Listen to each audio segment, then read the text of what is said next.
Welcome to the What I Meant to Say podcast. I'm your host, Wendy Jones, founder of Be Better Media and a mom of 4, passionate about human connection. I was so honored to sit down this week with Benita Fitzgerald Mosley, University of Tennessee track star and 1984 gold medalist in the 100-meter hurdles. With her own daughter beginning her career at the University of Maryland this fall, we talked about raising athletes, the lessons learned through sports, and how to communicate with coaches. Then we got into her passion for her job at League Apps, which gives better opportunities and communication for youth athletes across the country. What an honor it was to chat with this athlete for life.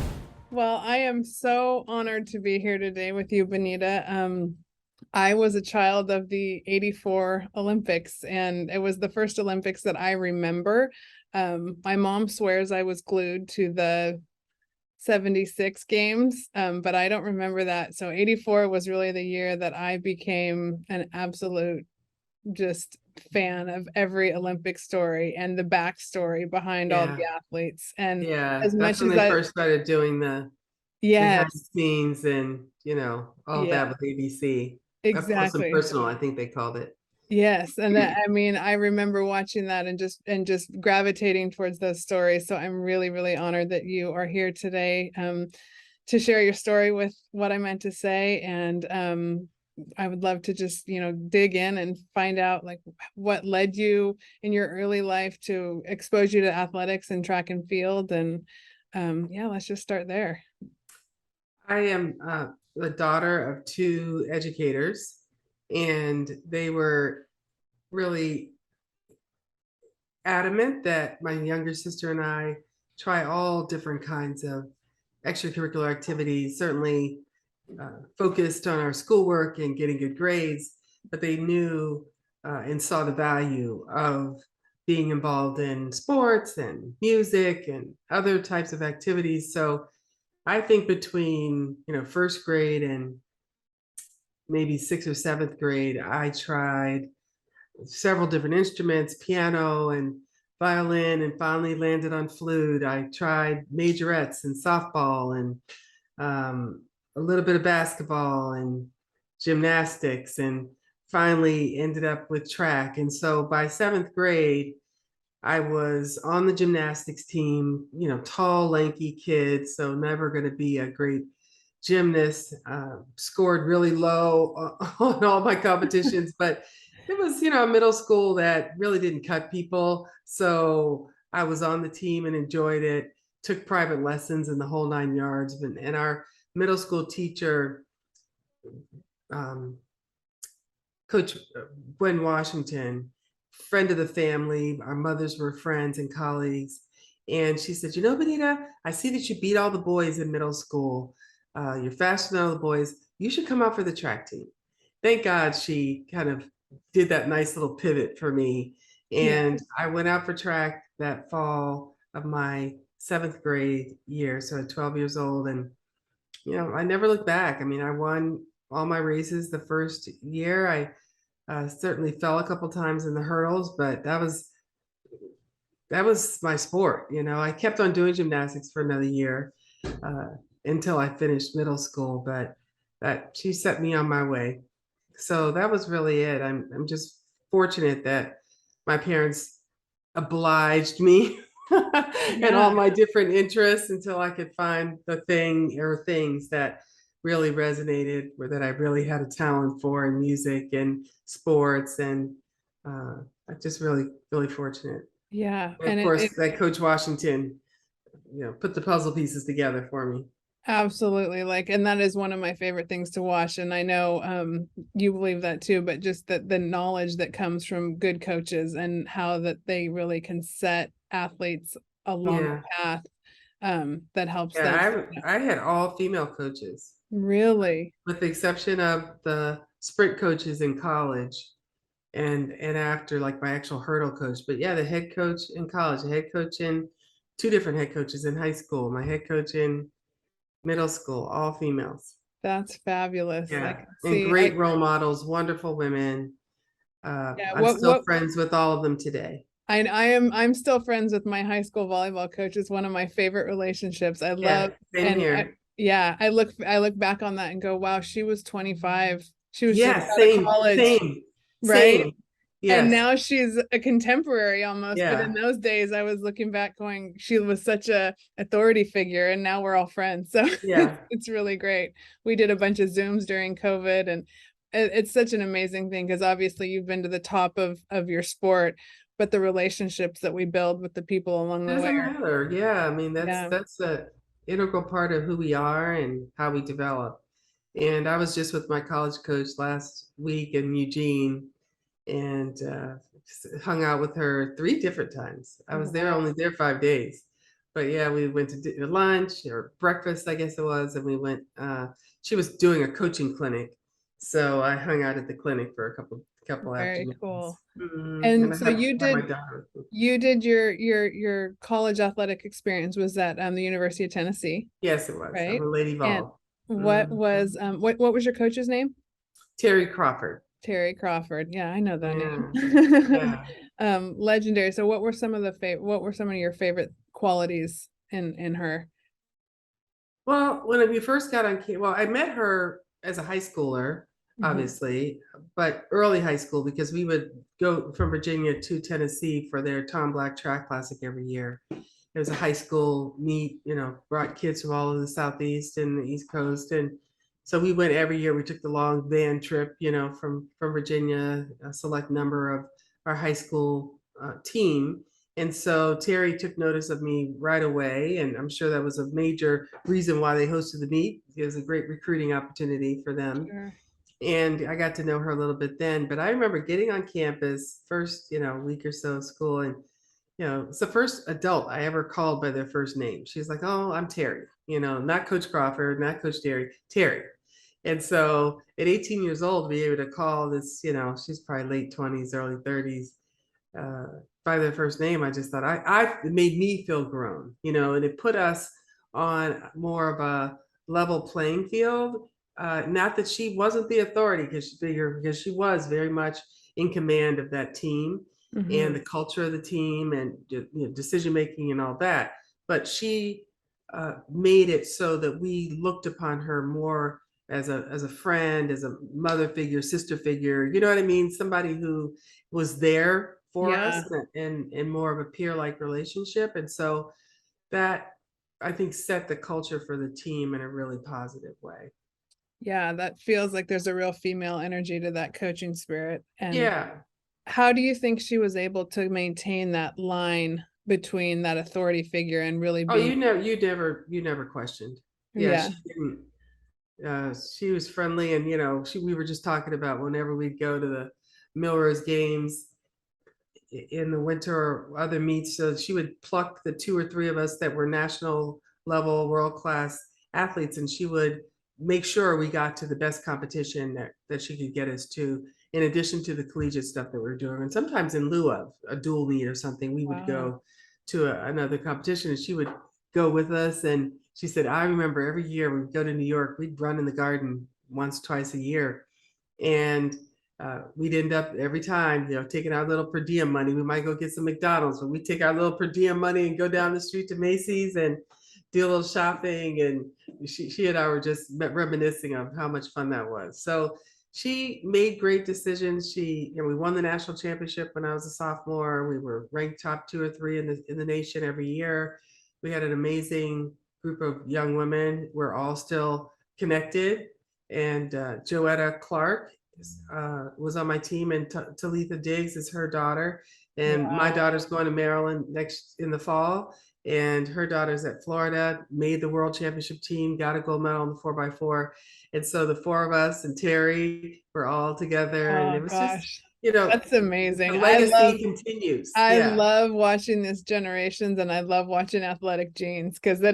it's incredible to It's a see. thing. Yeah, oh, it is for sure a thing. And Yeah, it's so fun to watch because yeah. especially when you have learned all the lessons that you've learned through sports and then you're able to pass those on. Hmm. And I know you've been, integral and I can through your story with Title IX and this being the 50th anniversary of Title IX, tell me how that has impacted your athletic career, and then watching your daughter go where she is, maybe some of the things that you've seen through her generation.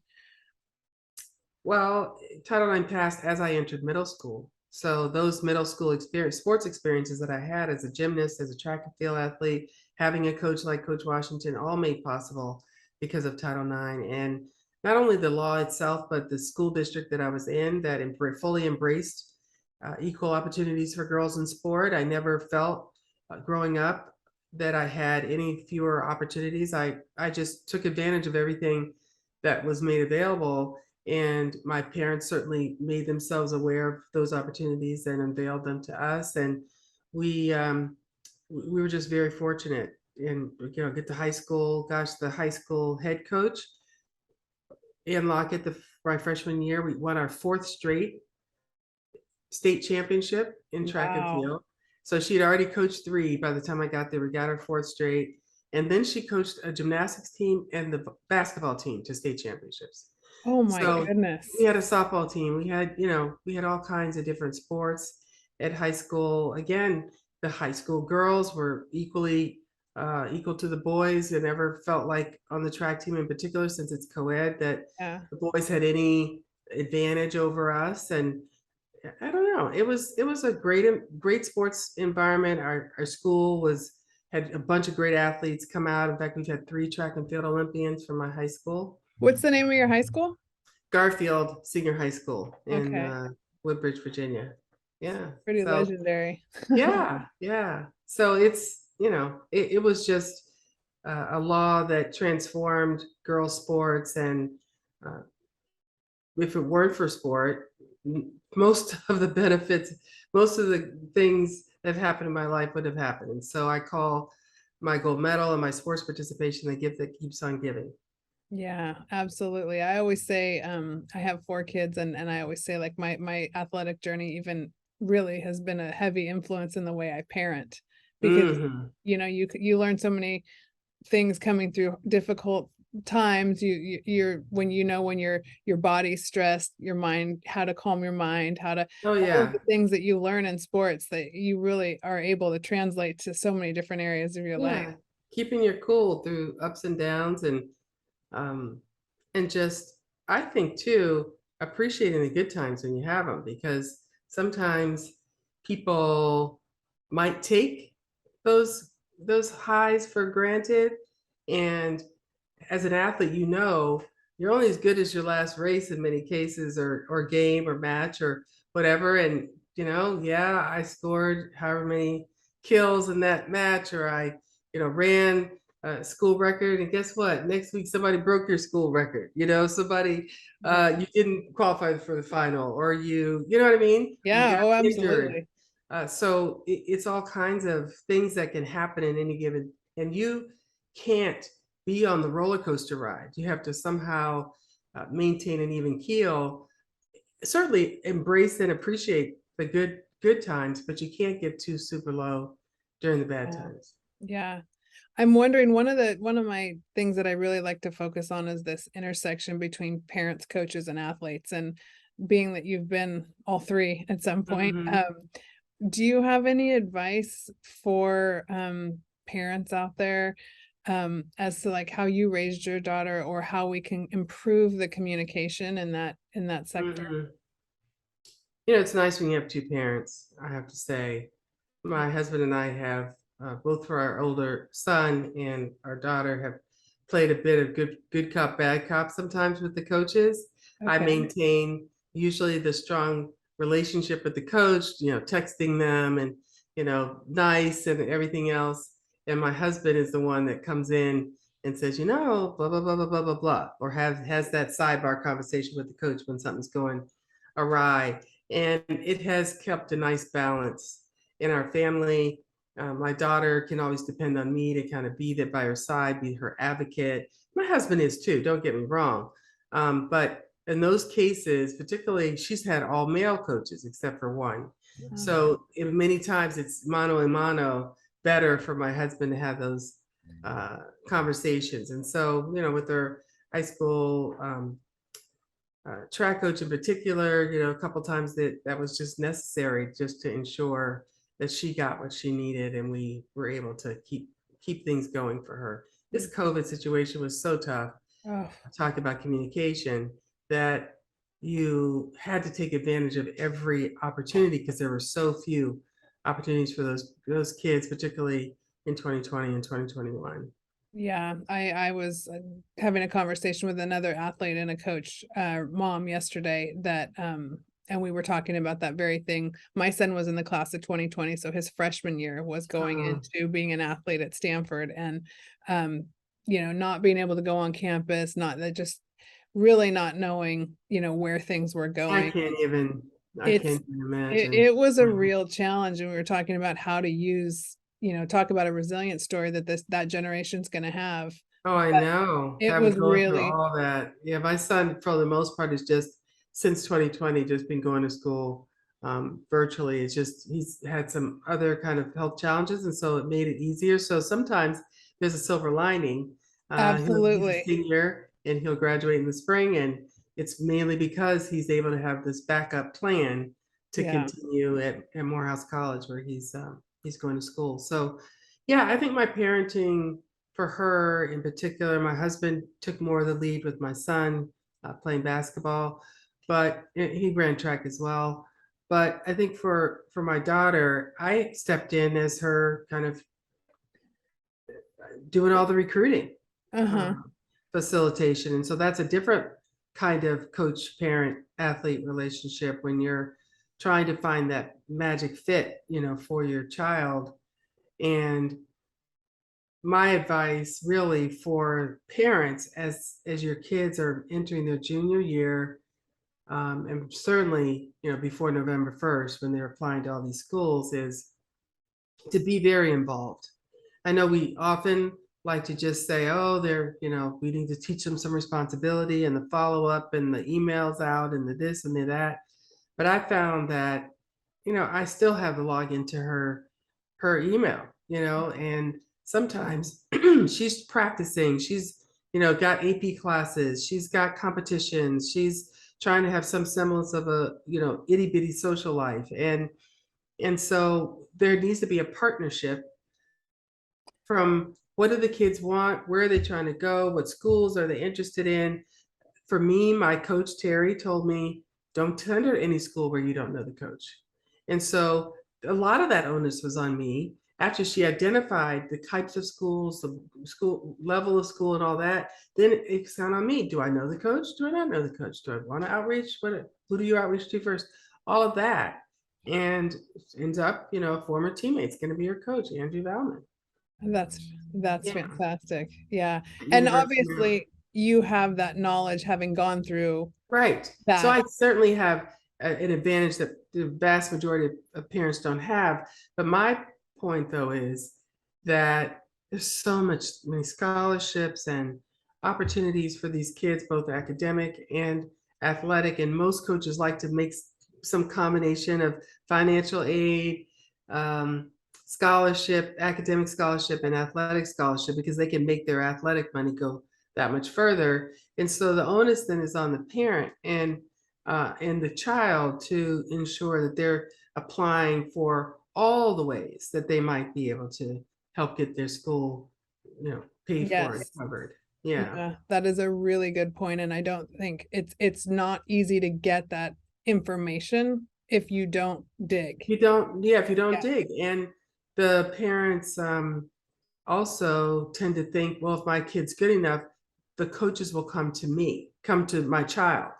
No, they don't know there's tens of thousands, some cases, a couple million kids playing that sport. How are they supposed to fare through all those kids? They won't know that absolutely. A, who you are, or B, that you are actually interested in their school unless you tell them. Yes. I remember distinctly my son sitting down with a coach and that coach being very honest about we want to be your first choice. And so for that athlete to also learn how to know kind of where their mind is and be able to be honest in that because Mhm. it is a fit, right? Oh, And that's true. yeah, That's true. And then, my daughter tends to be more on the shy side. And so all of those calls with coaches and having to ask questions and doing the official visits and, not having me by her side. She's got to go off with the team and hang out with the coach. And, but that, she said she matured so much in that process and, started to come into her own, gave her a Yeah. lot of confidence, helped her get over some of her social kind of anxiety. So yeah, Yeah. it was a great learning opportunity for her. Well, it sounds like you manage that balance really well, because it's a fine line with, It is. pushing them just enough and Yeah. but also being that really strong source of support. So Well, I keep on telling them this is my scholarship. yeah. Because, and I don't mean it from the standpoint of controlling it. I mean it, the more money you get, the less money I pay. Right. And so I have literally have a vested interest in ensuring that we maximize all the opportunities. And so when you allow those opportunities to falter because people didn't follow up, you didn't read your email, you didn't, Mhm. apply in time, whatever, that's money out of the family's pocket that really didn't have to happen. And that, I mean, certainly if you're wealthy and can afford, it doesn't matter, then I'm not really talking to you. But most of us, Yeah, whether college, you, yeah, it's a big sucked, expenditure. sucked Yeah. away money or not, if you don't have to spend it, it's all the better. Yeah, absolutely. And they're working hard for it. And if they have the Mhm. talent and the drive to get there. Yeah. What are some of the ways, how did you help your daughter guide her towards the type of school beyond Oh, knowing the wow. coach? She had What done some qualities? visits with my son. Mm-hmm. Just, just kind of school visit kind of stuff, not official visits. And so she got to get a feel, but if I'm being honest, she'll tell you she did not have a clue what kind of school. She didn't have a dream school. She hadn't heard of most colleges. She didn't understand D1, D2, D3. All of that knowledge, she had a huge learning curve and she had a very concentrated amount of time in the fall when she started trying to get herself up to speed. And so what she thought, I won't say, she stuck to her guns that she wanted a big school, she wanted a football team, didn't want an urban environment. She wanted more of a closed in campus feel. Mm-hmm. And so in the final analysis, that's what you got with Maryland, Yeah. right? But it was a windy road to get there because she'd been playing volleyball and not concentrating on track. She didn't have, and because of COVID, she didn't have the marks that a lot of kids did that started running at 8 years old. And so there was a lot of faith that people put in the fact that she is the daughter of an Olympian, that her times were dropping so precipitously, and that, looking at her and her athletic ability all the way around, yeah, she's somebody that is worth taking a risk on, and kind of as a development project, if you will. Yeah. Now, how much are they going to invest in that? Is it a full scholarship? Is it less than that? Whatever. And it ran the gamut as to Mm-hmm. what kind of offer she got. But she found out that she had to open up her purview a little bit just to get the offers coming in, and then she could make a more informed decision. So regardless of what the kids think they want, sometimes they just don't know. And so I would suggest having a variety of schools. Oh, I really want to be a big school. I really want to be a top tier, like a Power 5 school. Well, go to some, tier 2 D1 schools. Go to some really small D1 schools. Go to some bigger D2 schools. Go to some D3 schools that maybe you just got to get academic money for because you're not going to get athletic scholarship. And have them visit a variety of places because they might just surprise themselves. Yeah. And I do think that when you get to that one place, there is a different feeling to when you find like, oh, this might be it.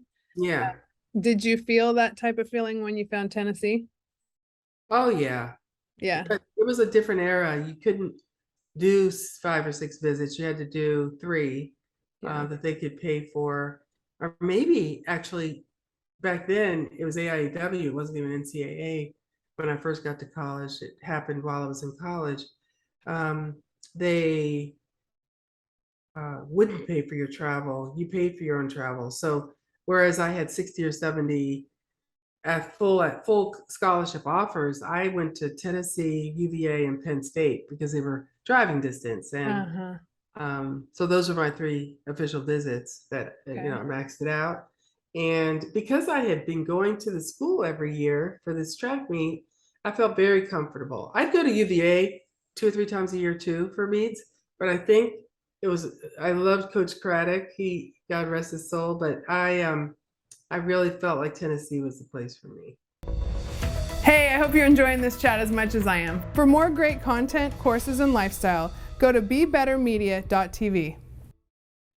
That's amazing. And in hindsight, going back to Title IX, Tennessee was one of the first, I think, D1 programs to really hit the map in women's sports, and that in large part because of Pat Summit. Oh yes, basketball. absolute legend of a coach. Yeah, she Yeah. was. But the thing is, track and field women won our first national championship at University of Tennessee.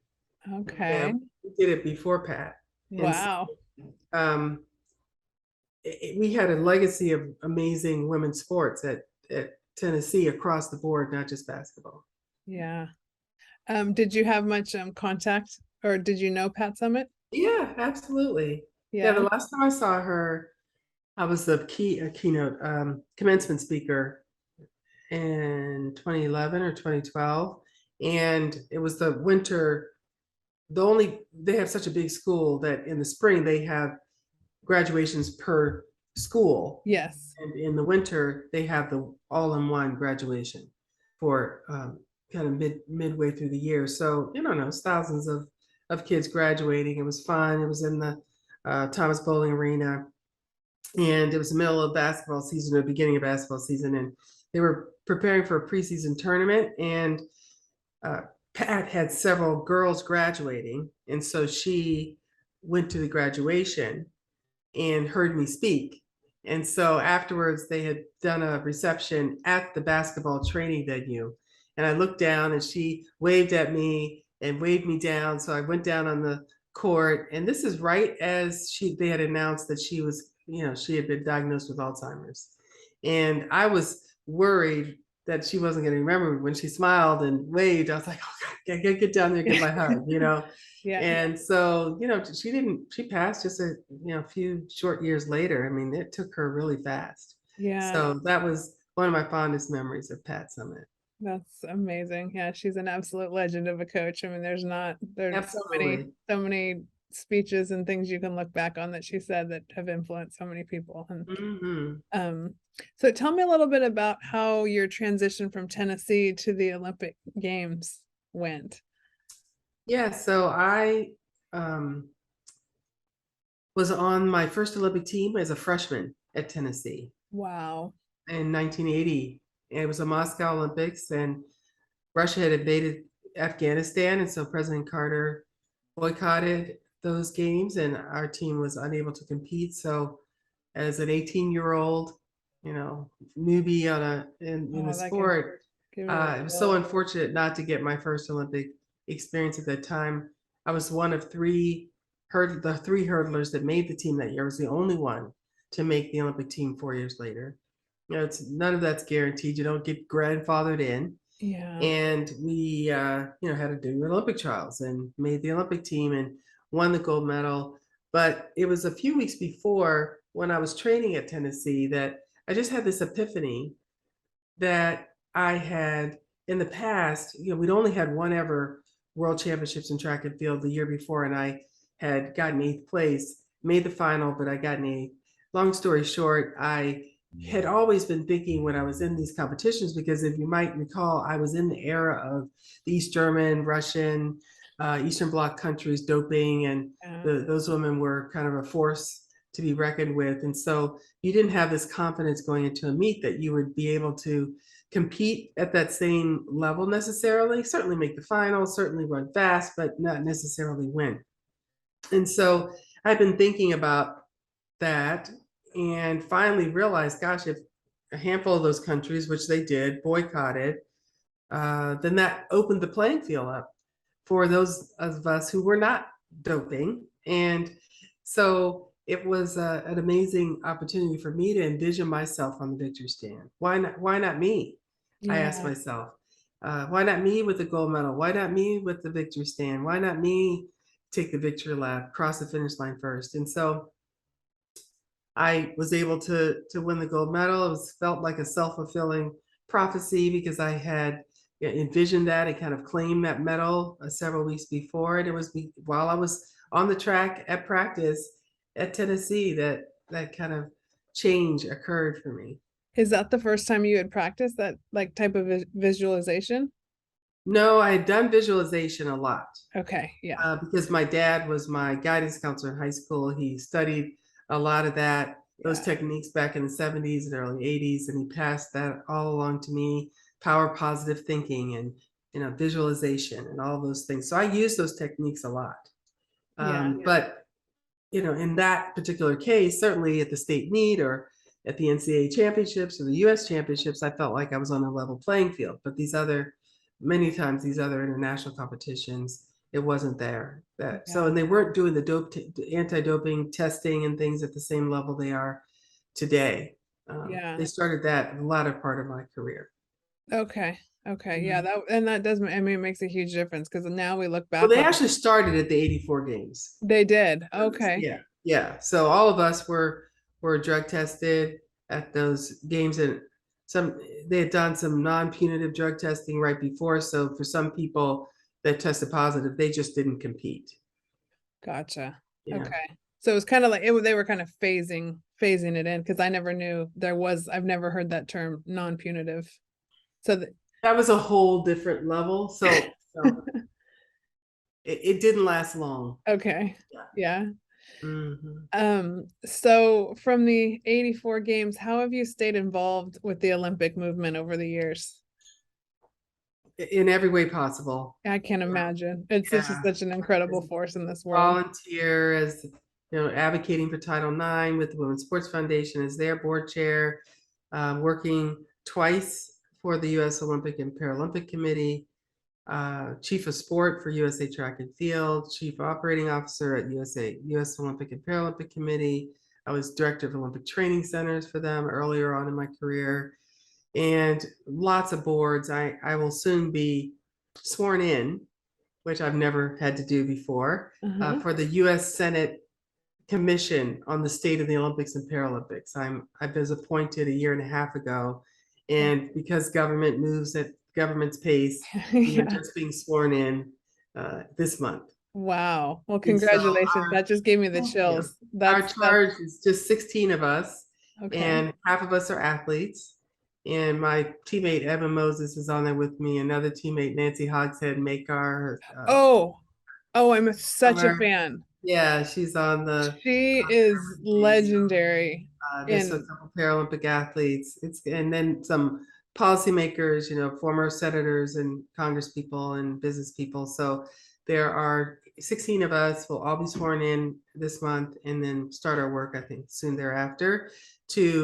It's the next iteration of looking at the Olympic and Amateur Sports Act that was passed originally in 1978 that really ushered in this latest era of the Olympic movement, and where professional athletes can compete, where people can make money, and growing these individual sport national governing bodies where they used to all be under this AAU umbrella. So all of that happened in 78, a lot of transformation, a lot of kind of revolutionary change. And I think the movement is poised for a new revolution, particularly as it relates to athlete health and well-being.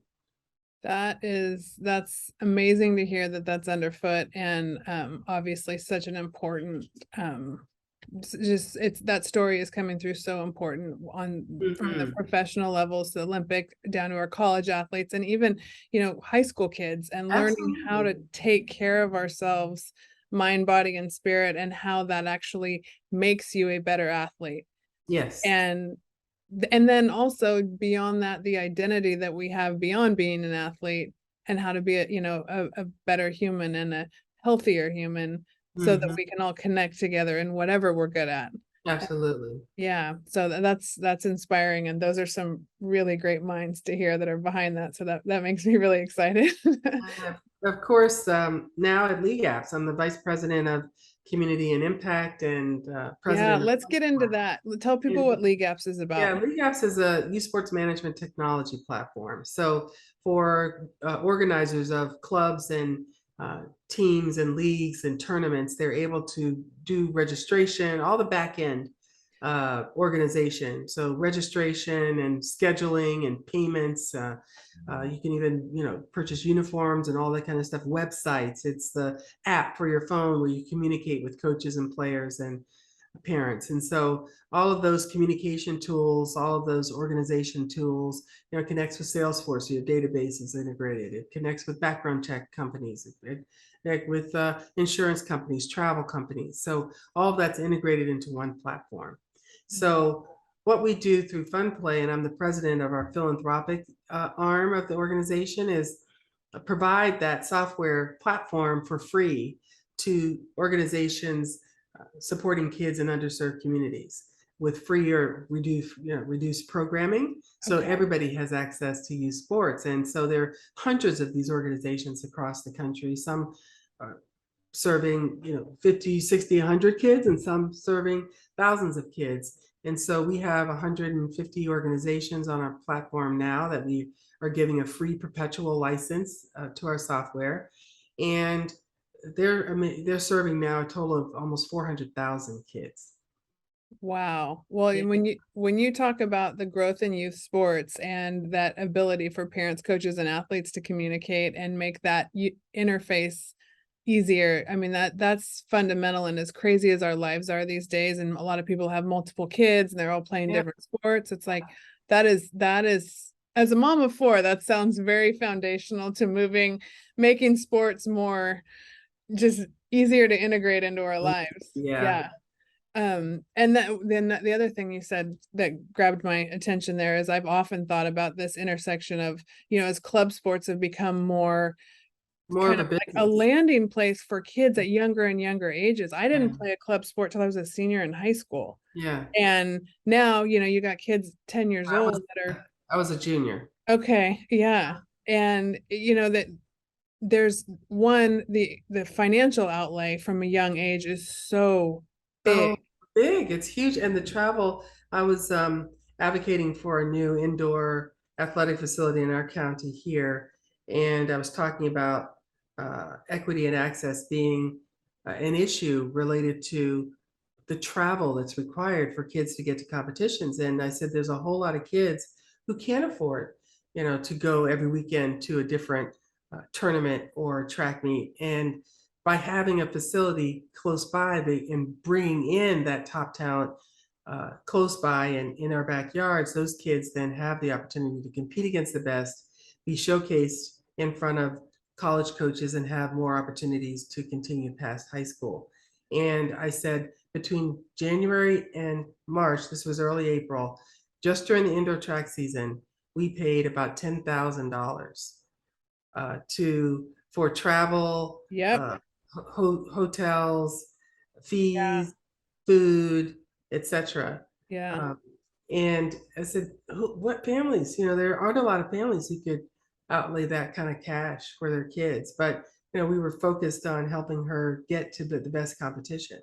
Yeah. And when you look at all of the lessons that, even youth sports as young, like you want that access to be there when they're young, because their character starts getting developed from the things that they can do. And if we're cutting off access, or if they don't have that same access, that gap is just getting wider and wider. And so many sports, so many lessons, as we started this conversation, life lessons are learned, and so many benefits accrue to kids who participate at young ages. I was just seeing a recent statistic. Not always, but for a long time, EY, the Women's Sports Foundation, and others have talked about women executives in Fortune 500 companies. yes. Over 90% of them played sports when they were younger. Well, the same is true for the men that are CEOs of those Fortune 500 companies. The vast majority of them played sports growing up. And so there's something to be said for the lessons that you learn and how they prepare you to have a successful life off the track and off the field.